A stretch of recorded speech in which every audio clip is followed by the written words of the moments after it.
Hey guys, as you all seen in part 1 video, I was unboxing this Fisher XV2. I just completed the job. It's a 8.6 plow.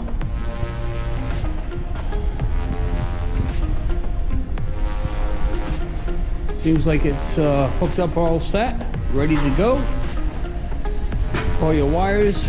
Can't even see nothing. I put everything behind this spot right here in the firewall. All the module, all the wires are stuck right in this corner, all hidden.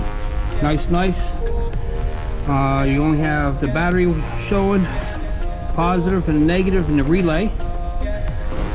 And then you have, for the control, it goes up over there. Way on the bottom, there's a certain hole that you have to drill. And it's fed through the firewall. Another job completed by the Tire Doctor, LLC. One and only, Lucky 7 Mud Mowers. Talk to you guys later. Thumbs up.